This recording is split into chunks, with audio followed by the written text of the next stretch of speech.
Buenos días. ¿Cómo estamos? Ya estamos aquí, ya. Bien, estamos aquí. Queja, nadie se puede dejar, nadie puede decir que no.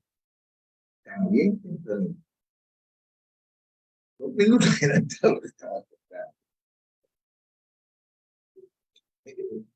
Ok, muchas gracias, muchas gracias. Bueno, ustedes saben bien de que estamos estudiando el libro de Mateo. Estamos en capítulo 6. En capítulo 6. Creo que el sábado terminado el capítulo 5. Y estamos en el Sermón del Monte. El Sermón del Monte tiene muchas enseñanzas. Como estoy diciendo yo todos los días, desde que empecé a estudiar el Sermón del Monte, como le estoy diciendo yo todos los días, ¿no? Este libro tiene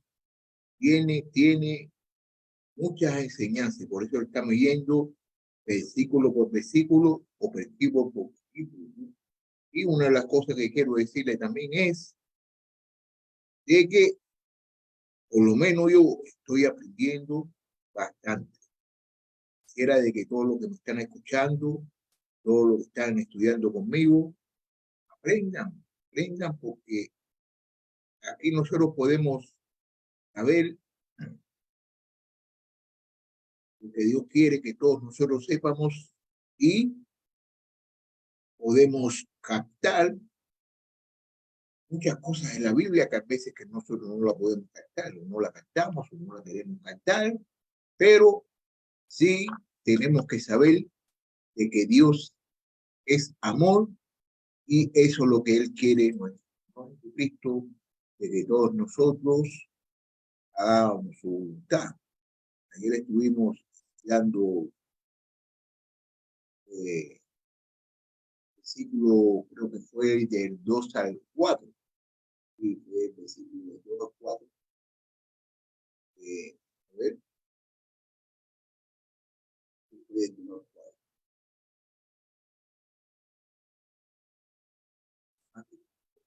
en ajuste aquí.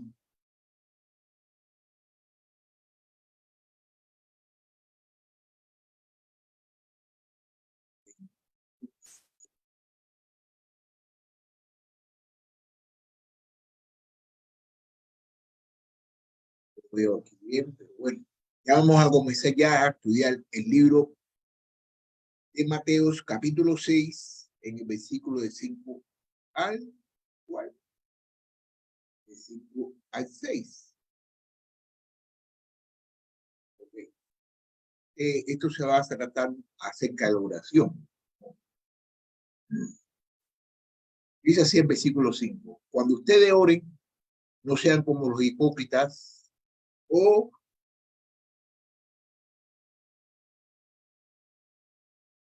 cuando ustedes oren, no sean como los hipócritas, porque a ellos les gusta ponerse en pie y orar en las sinagogas, en las esquinas de la calle para ser vistos por los hombres.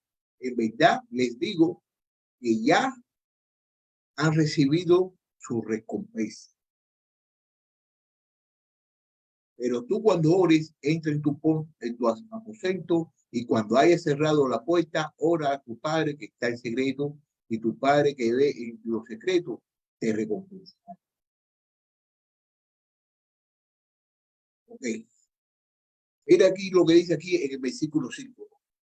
Cuando ustedes oren, no sean como los hipócritas, porque a ellos les gusta ponerse en pie y orar en las sinagogas y en las esquinas de las calles para ser vistos por los hombres. En verdad le digo que ya han recibido su recompensa. El segundo ejemplo de piedad que Cristo comenta es el de la oración. Es el de la oración, ¿no? Como ya hemos indicado, empieza su discurso siguiendo la estructura de los otros 2 ejemplos, la limosna y el ayuno. Pero luego se sale de este marco agregando enseñanzas complementarias acerca de otros aspectos de la oración. Lo vamos a ver de este mismo capítulo, pues, capítulo 6, de 7 a 15. Debemos dividir esta sesión, pues, en 4 partes. Debemos dividir esta sesión en 4 partes. El peligro de convertir la oración a Dios en la auténtica manifestación pública de piedad, el 5 al 6. Y esta solo está en la parte, y solo esta es la parte que sigue la misma fórmula que la enseñanza sobre la limosna y el ayuno. El peligro de que el cree Dios escucha más nuestras oraciones si amontonamos palabras repetitivas. El Padre Nuestro dado por el Señor como paradigma de la oración sencilla y llana y directa. Lo pudimos ver del 9 al 13. ¿Okay? La aplicación en la elaboración de la idea de que Dios perdona nuestras deudas solo si nosotros perdonamos a nuestros deudores está del 14 al 15. En este capítulo miramos solo la primera parte. La oración es una pieza fundamental en toda la vida piadosa y es o debe ser la expresión natural y sublime de toda relación auténtica con Dios. Antes, mientras vivamos la espalda a Dios, por supuesto, no oramos. O si acaso orábamos, nuestras plegarias no eran más que palabras religiosas divorciadas de toda relación vital con Dios. Pero ahora, habiéndonos convertido y vuelto al Señor, se establece una nueva relación en Él que encuentra su expresión natural en la oración. Llama la atención el que cuando Pablo se convierte en el camino de Damasco, aquel mismo Saulo de Tarso, que había sido orador, había orado 3 veces al día a lo largo de toda su vida, Dios dice de él, he aquí, está orando.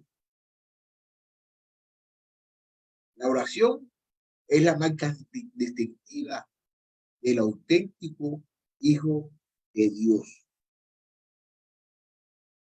Sin embargo, cuando la relación con Dios no existe o cuando solo es una relación ficticia de su piedad, la oración se convierte en un deber pesado y rutinario.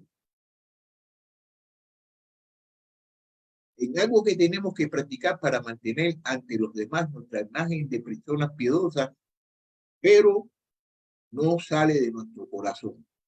Así la oración de algunos de los judíos en tiempo de Jesús. Cumplía fielmente con sus deberes devocionales, oraban en el templo o en la sinagoga. Tanto en la oración colectiva como en la privada, practicaban oraciones matutinas, de mediodía y vespertinas, pero para muchos de ellos la oración se había convertido en un deber público más que en una expresión auténtica de su fe en el Señor. Les interesaba más ser visto por su vecino que escuchado por Dios. No es que las escrituras condenen la oración colectiva o pública, al contrario, la aprueban. Ni siquiera desaprueban la oración privada en lugares públicos. En la parábola de fariseos y el publicano, Cristo mismo criticó la manera en que el fariseo oraba. Está en el libro de Lucas, capítulo 18, versículos 9 al 14, pero no el lugar ni la postura. Debemos suponer, pues, que cuando recomienda que los discípulos oren en la intimidad de sus aposentos, no está prohibiendo todas las clases de oración en lugares públicos, sino solo denunciando la ostentación con motivación o la oración. En el énfasis del versículo 5, cae sobre la frase para ser visto por los hombres.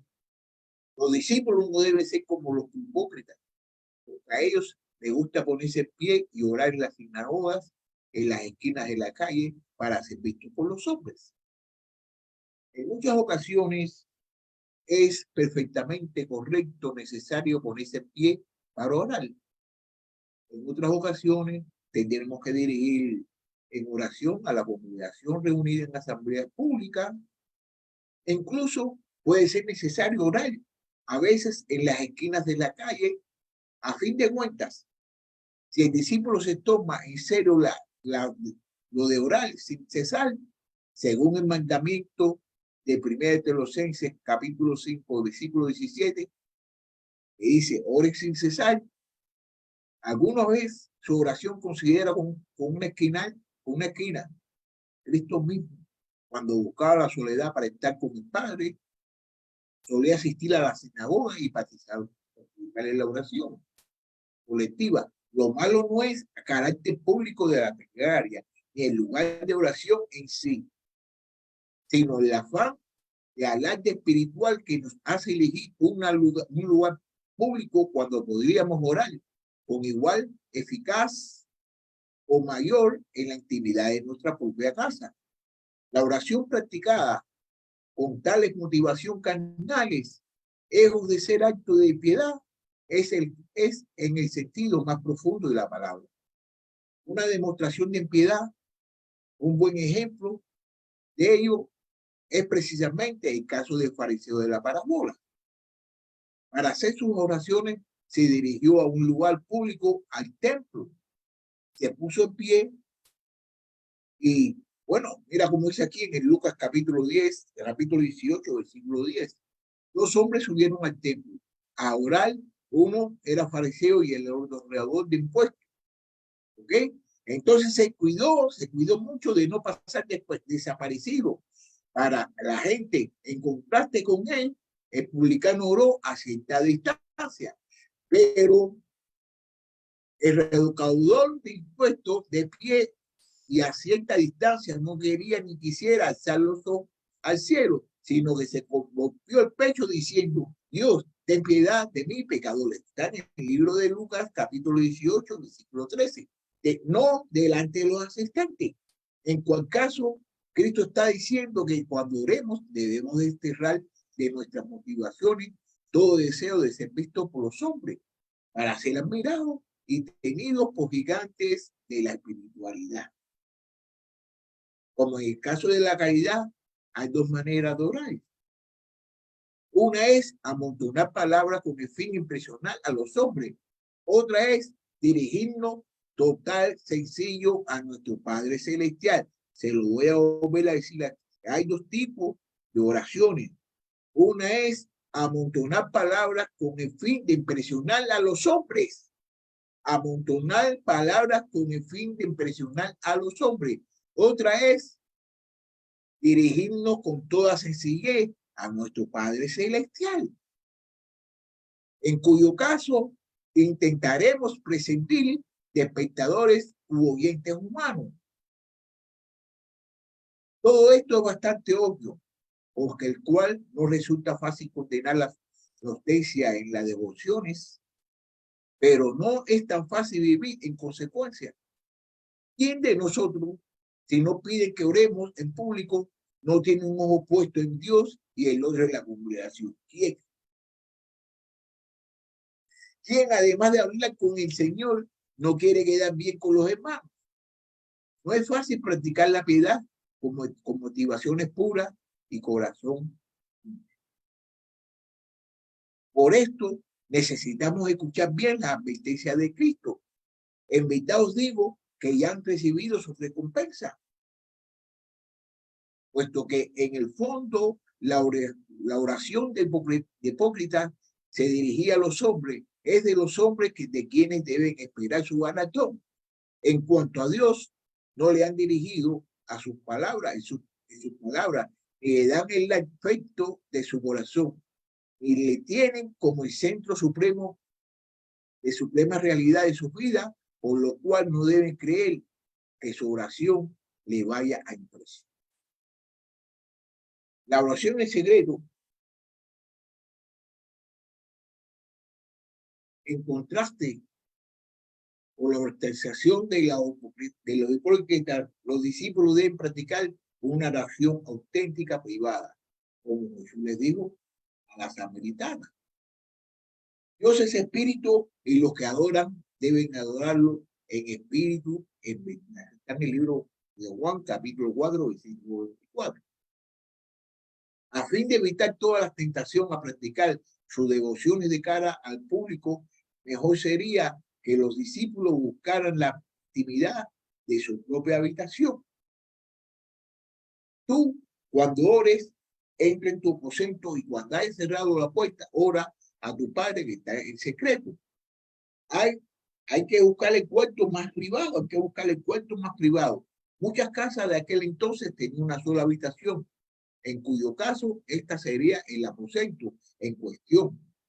Otras tenían habitaciones, en cuyo caso había que buscarles más apartados, donde había menos posibilidad de interrupción.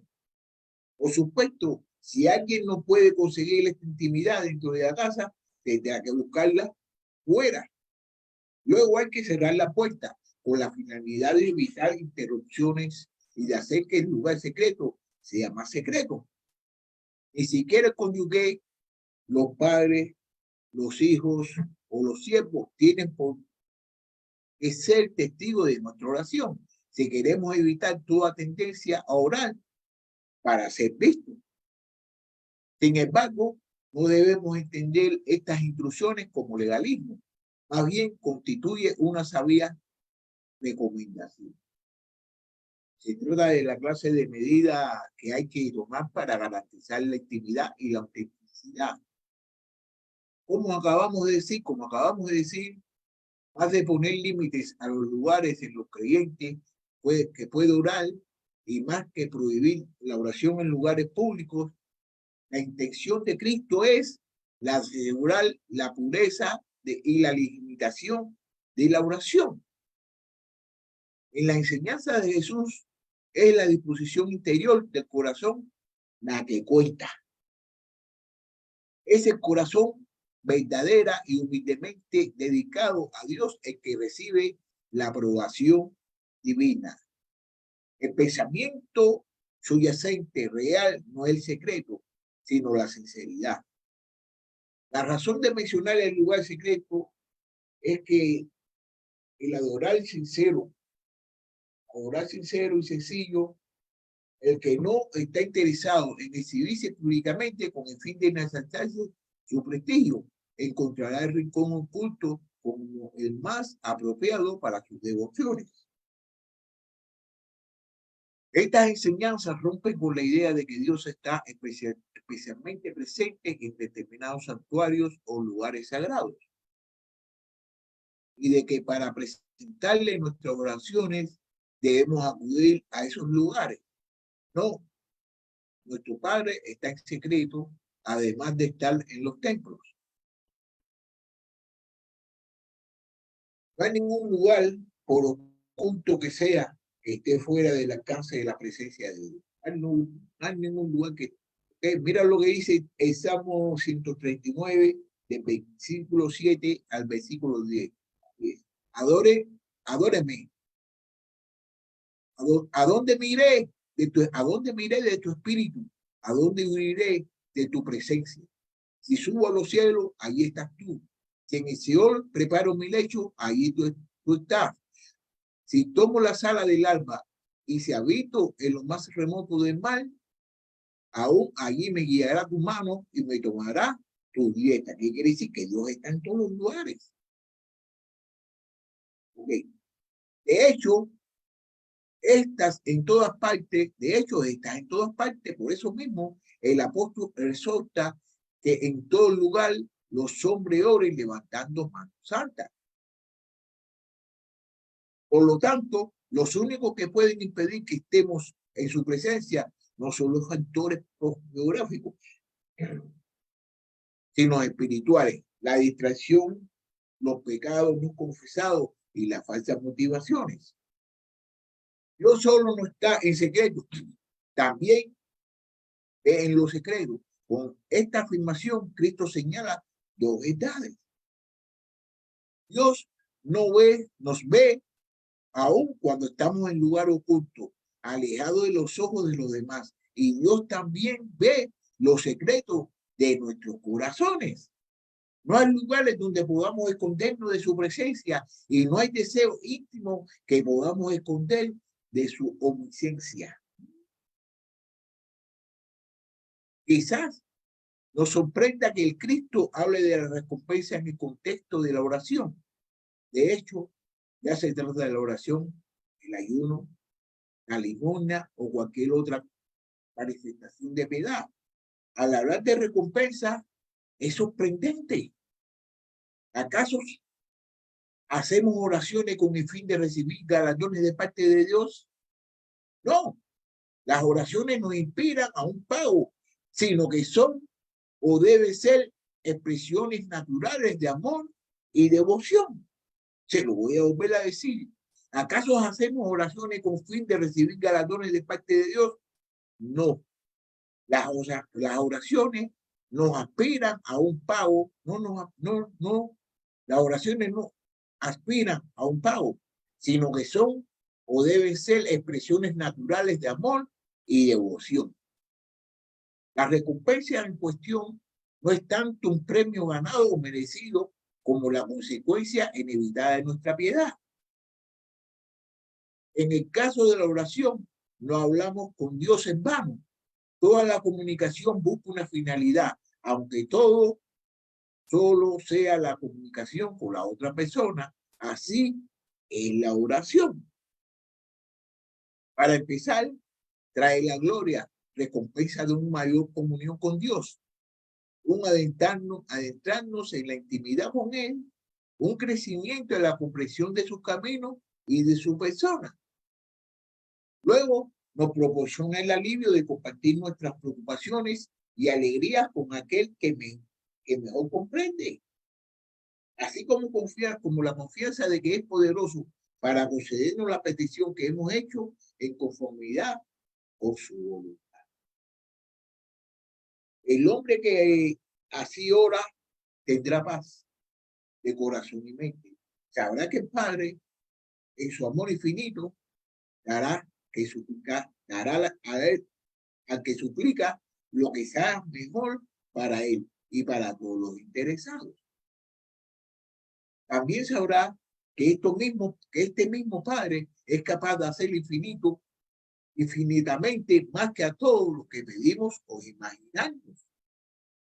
Era lo que dice el capítulo, el libro de Efesios, capítulo 3, versículo 20 al 21. Y aquel que es poderoso para hacer todo mucho más abundante de lo que pedimos o entendemos, según el poder que obra en nosotros, a él sea la gloria en la iglesia y en Cristo Jesús por todas las generaciones, por los siglos de los siglos. Amén. Nuevamente, pues se nos plantea a través de este texto una serie de cuestiones de suma importancia para nuestra vida de fe y para nuestra relación con Dios. En primer lugar, debemos considerar nuestra vida de oración. Otra vez, vemos que no estamos en condiciones de criticar a aquellos que practican la oración para ser vistos por los demás, sino nosotros mismos ni siquiera oramos.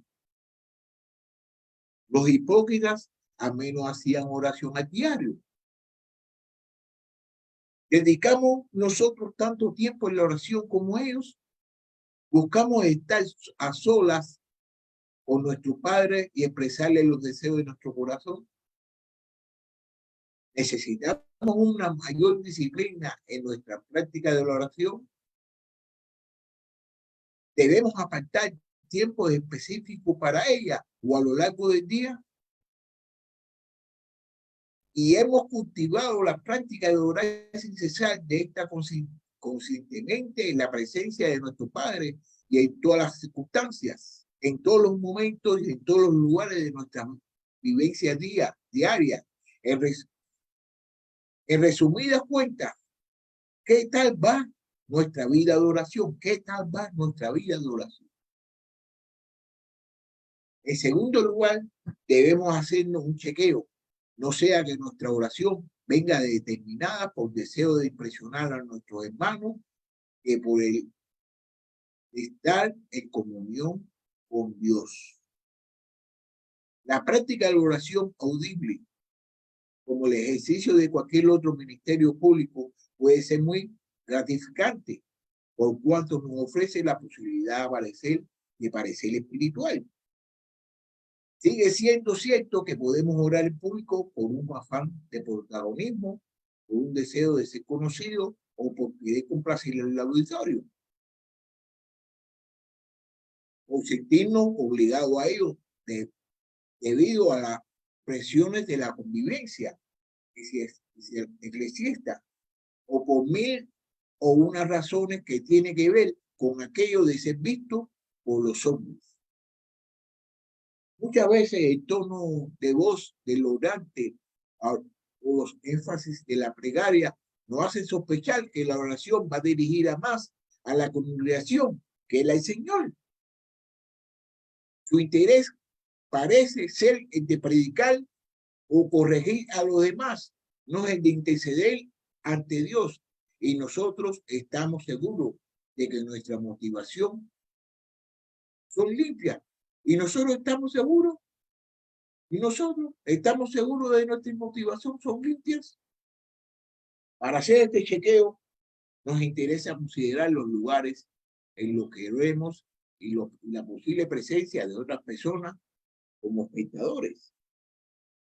Si participamos mucho en el culto de oración, pero sabemos íntimamente que casi nunca oramos a solas, o si nuestro fervor se desvanece, nada más encontramos a solas, tenemos una clara evidencia de que hemos caído en el error denunciado por nuestro Señor. En tal caso, tendremos que aprender a buscar el lugar a solas, a cerrar la puerta a fin de orar a nuestro Padre que está en secreto. Salmo 55:17 dice así: tarde y mañana, mediodía, me levantaré y gimiré, y él oirá mi voz. El libro de Daniel, capítulo 6, versículo 10 dice así: cuando Daniel supo que había sido firmado el documento, entró en su casa y se aposentó, en su aposento superior tenía ventanas abiertas en dirección a Jerusalén, y como solía hacerlo antes, continuó arrodillándose 3 veces al día, orando y dando gracias delante de su Dios. Cierto día, Pedro y Juan subían al templo a la hora novena, a la hora de la oración. Eso está en el libro de Hechos, capítulo 3, versículo 1. Entonces, la vida, lo voy a decir, no para terminar ya, la vida de oración del creyente debe ser impulsada por un motivo puro, el deseo de glorificar solo a Dios. La oración es una herramienta potente en el arsenal del creyente. Usado adecuadamente es poderoso y beneficioso. El uso incorrecto de la oración también es poderoso, pero muy destructivo. Recuerde estos puntos claves. El motivo que quisiera que se recuerden esto, ¿no? El motivo equivocado. ¿Cuál es el motivo equivocado? Orar para ser visto por los ojos. El otro motivo, el motivo correcto. ¿Cuál es el motivo correcto? Orar para ser escuchado por Dios. Se lo voy a volver a decir otra vez. El motivo equivocado es orar para ser visto por los hombres. Y el motivo correcto para orar es orar para ser escuchado por Dios. Bueno, así ya aquí terminamos ya esta clase de hoy, y estoy muy contento de haberlos visto esta mañana y de que hayan estudiado conmigo un poquito, y que sepamos que hay 2 motivos para la oración. La oración correcta, que es la oración correcta, que es para que Dios nos escuche, y la oración incorrecta, que es para que las personas nos escuchen. Para orar para las personas, para los hombres. Entonces voy a terminar ya, porque de todos modos hemos terminado ya con esta sesión, y mañana lo esperamos con el capítulo 7, el versículo 7, que diga: entonces yo tengo que irme, porque tengo que irme para la iglesia rapidísimo y tengo que prepararme. Ahí nos vemos, y muchas gracias a todas las personas que escucharon esta clase. Creo que la pongan en práctica.